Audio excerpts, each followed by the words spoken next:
The Six Secrets of Pidge, Part 2, a Voltron Fanfiction written for Plance AU Week, 2018. Comment, like, and subscribe for more fanfiction, or check me out on Tumblr and Archive of Our Own, links below. If Lance was being perfectly honest, dog cuddles were the last thing he expected to get out of confronting Pidge. Not that he was complaining. Bebe Gunderson was a very good boy, and exactly what Lance had needed after yet another disastrous run through the simulator. So, can I ask why you have a dog in your room?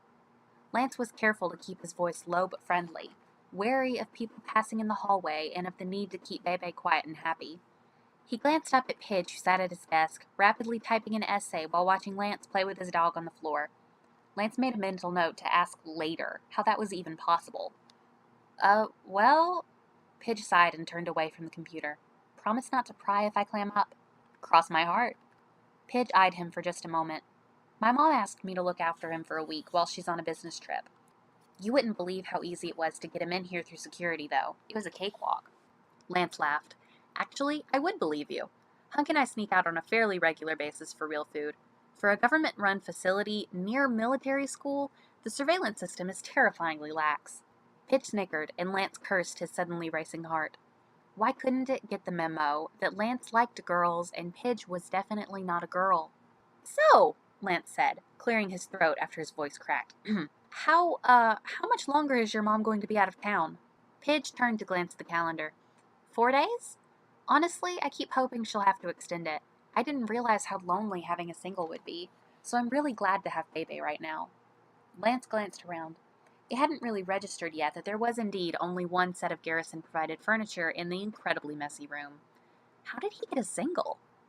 So why don't you get a room change? I'm sure they could find someone to switch with you. Pidge laughed, his voice a little higher than usual. I like my privacy, he said too quickly. You know, the heart wants what the heart wants. Lance's heart kicked into overdrive. Indeed it did. The heart. Want what it wants, regardless of the carefully set parameters imposed by the brain.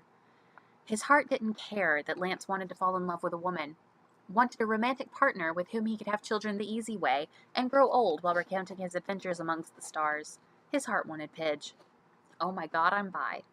So, if you don't want to trade rooms with anyone, but it gets lonely in here by yourself, do you want to do homework with me and Hunk sometimes? You do homework? Pidge's eyebrows were raised in the most adorable way possible. Lance gave an indignant scowl and tried to cover the blush rising in his cheeks. Of course I do. How do you think I got promoted from cargo? I was at the top of the class. I'm not as dumb as Iverson says. I think he's... What? Never mind. Do you think he's racist? Lance sighed. I didn't want to be the one to say it. I wasn't sure if I was the only one to notice. Didn't want to find out I was just being overly sensitive. Pidge leaned back in his chair, lips quirked to the side. Lance tried his best not to study them, but he couldn't help it. I don't know that he's racist as much as he's harsh, hypercritical. I haven't exactly been collecting data, but I've noticed that he's less forgiving with cadets who I think have the most untapped potential. Like you.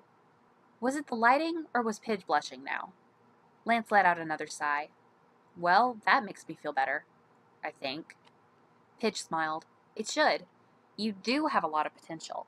Maybe if you redistribute some of your sneaking out time for more studying, Iverson will see a difference and ease up. Lance smirked. Only if you agree to go out with us one time. After this little slobber bucket goes home, he said, returning to baby talk and renewing his emphatic scratching behind Bebe's ears. The dog's tail beat against the mercifully carpeted floor. We wouldn't want to leave him alone any more than necessary. You know what? Since you seem to have the Bebe seal of approval, I'll give it a chance sometime. After that test we have coming up in astrophysics. Lance groaned. I don't have any idea what I'm doing in that class. Well, do you think Hunk could bring your stuff in here? We could do a study group now if you think he won't alert everyone in the hall that I have a snuggle monster. Lance grinned.